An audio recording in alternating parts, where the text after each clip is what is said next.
pada saat kita enjoy sukses kita, itu saat-saat di mana kewaspadaan kita berkurang.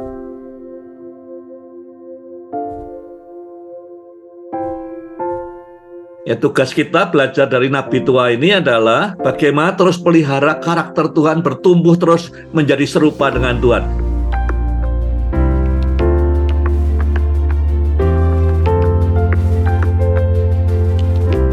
Tuhan mengasihi kita, Dia ingin kita sukses sampai akhir, sampai garis finish.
Saya beri judul closernya ini adalah pertarungan yang tidak berujung, ya, antara fungsi dan posisi.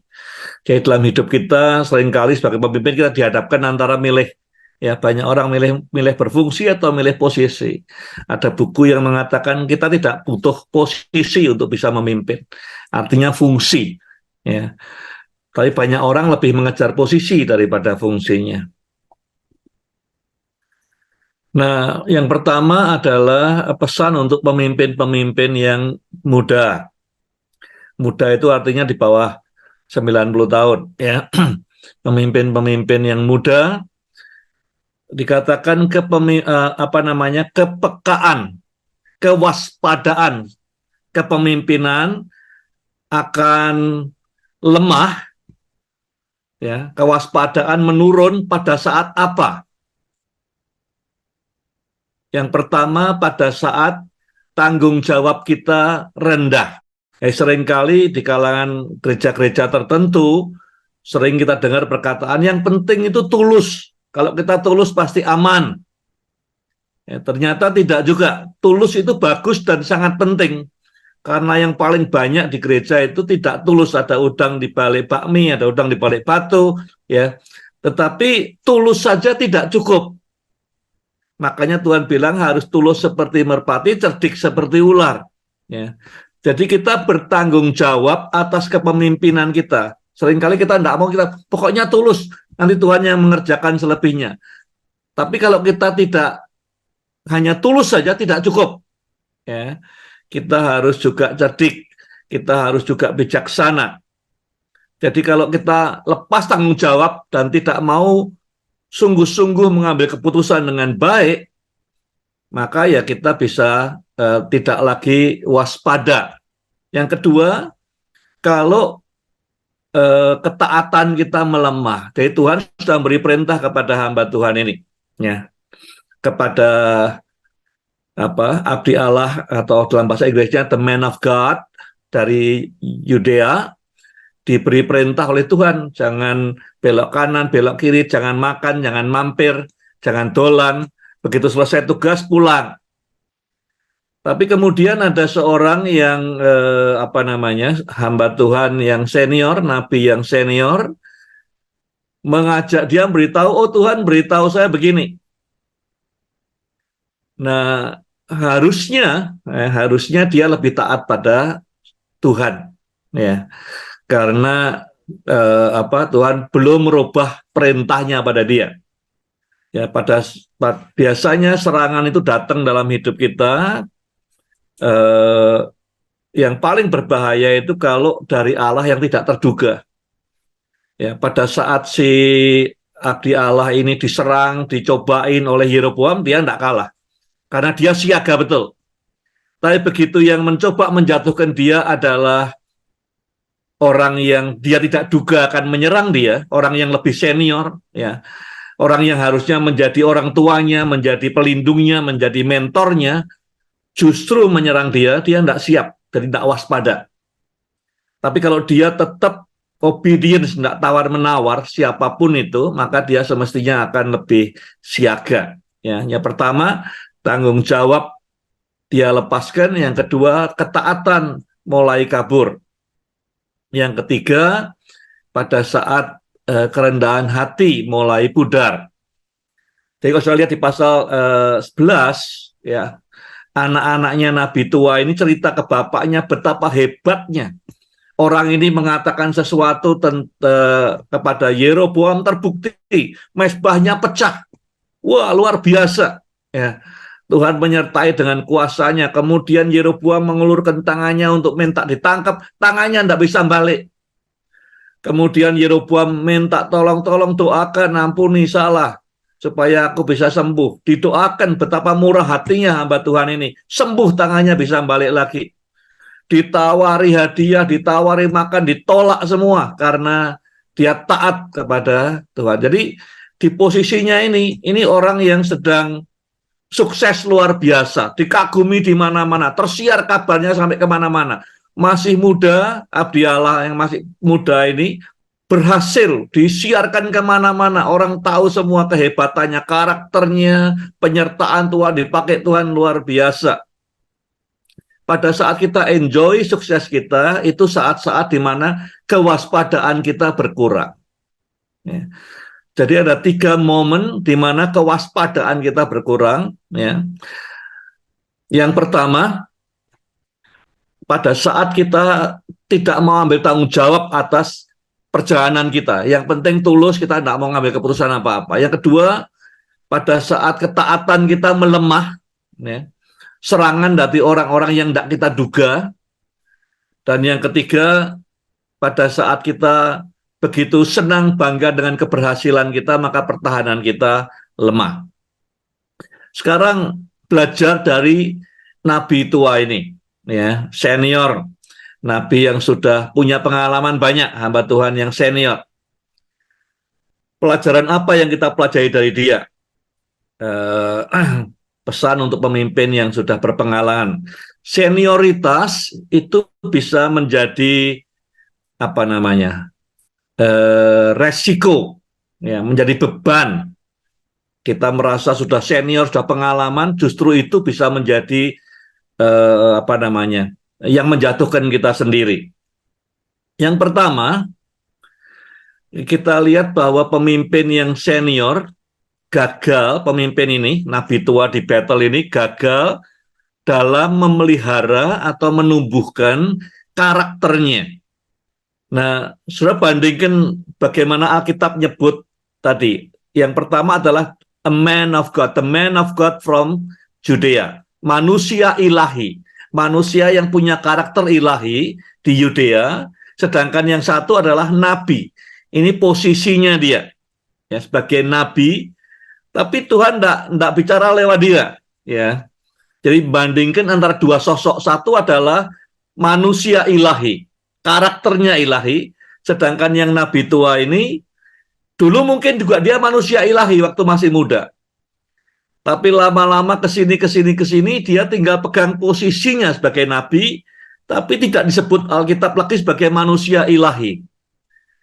Nah, kenapa kok yang muda tidak disebut sebagai nabi muda? Karena memang Alkitab mau membandingkan yang muda ini dipakai Tuhan karena karakternya, bukan karena jabatannya. Yang tua ini, yang bohongin hamba Tuhan muda ini, disebutkan sebagai nabi senior di Betel, jabatannya yang disebutkan, bukan karakternya. Ya, jadi artinya apa? Artinya bahwa nabi tua ini gagal nurturing, memelihara karakter ilahi, ya, yang ada pada dia, sehingga pada masa tuanya tinggal jabatannya, ya, karakternya sudah tidak ada lagi. Ya, tugas kita belajar dari nabi tua ini adalah Bagaimana terus pelihara karakter Tuhan bertumbuh terus menjadi serupa dengan Tuhan. Bukan sekedar supaya dapat jabatan, jadi nabi yang dihormati semua orang, ya, tetapi karakternya yang penting. Nomor dua, nabi tua ini juga tidak bisa memelihara identitasnya sebagai messengers, utusan Allah. Pertanyaannya, waktu dia pergi menemui anak muda ini, dia ini represent siapa? Siapa yang dia wakili? Pada saat saudara tidak lagi berfungsi sebagai utusan Allah, pada saat Tuhan tidak mengutus saudara untuk pergi kepada orang tertentu atau ke tempat tertentu, maka saudara menjadi pembawa berita, messengers, bagi dunia dan bagi iblis. Pilihannya cuma itu. Ya. Jadi make sure saudara pergi, ketemu orang, pergi ke kantor, pergi kemanapun juga, saudara adalah utusan Allah, mewakili Tuhan. Kalau tidak, yang saudara wakili atau berita yang saudara bawa ke kantor, ke pelayanan, ke gereja, kemanapun juga, itu adalah message dari dunia atau message daripada iblis. Yang bertujuan, waktu dia pergi, tujuannya apa? Menghancurkan pemimpin-pemimpin muda. Dunia dan iblis satu hati, sepakat. Supaya pemimpin-pemimpin muda yang ilahi, yang berkarakter bagus, dihancurkan. Saudara, tiap kali pergi kemanapun juga meninggalkan rumahmu, atau bahkan pulang ke rumahmu, tanyakan saudara mewakili siapa, utusan siapa. Apakah Tuhan mengutus saudara ya, di kantor, di gereja, di pelayanan, di masyarakat, di rumah, atau kalau tidak, berarti saudara mewakili dunia, mewakili iblis, yang tujuannya menghancurkan orang-orang pilihan Tuhan. Nomor tiga, yang gagal dipelihara oleh nabi yang tua, yang senior ini adalah peran dan kontribusinya. Fungsinya tidak ada lagi. Ya. Jadi senioritas tidak sama dengan produktivitas. Banyak orang yang sudah senior, pengalamannya banyak, tapi tidak produktif lagi. Tetap di posisinya, tetap ketua, tetap direktur, tetap presiden, tapi tidak produktif lagi. Contohnya apa? Kalau memang tujuannya Tuhan sekedar memperingatkan, menegur Yeroboam, kenapa bukan pakai nabi tua ini yang rumahnya dekat Yeroboam, di wilayahnya Yeroboam, di Betel? Kenapa harus jauh-jauh mendatangkan the man of God, ya, hamba Tuhan muda ini, manusia ilahi muda yang di Yudea jauh-jauh datang? Kenapa? Ya karena yang nabi tua ini sudah tidak berfungsi lagi, ya, tidak bisa dipakai Tuhan lagi.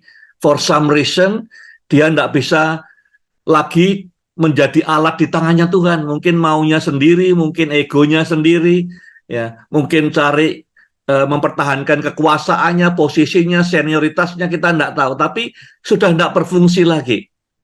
Nah, saya berdoa semua kita sampai tua, sampai kapanpun tetap berfungsi, ya, sehingga Tuhan tidak perlu harus mendatangkan yang jauh-jauh untuk mengerjakan rencananya di Indonesia atau di Asia. Oke. Yang terakhir, yang tidak bisa dia pertahankan atau pelihara adalah relationship-nya dengan Tuhan. Ya, jadi sudah sekian lama yang namanya nabi itu kan perlu dengar suara Tuhan, dia sampaikan. Itu nabi fungsinya adalah dengerin suara Tuhan, disampaikan. Ya.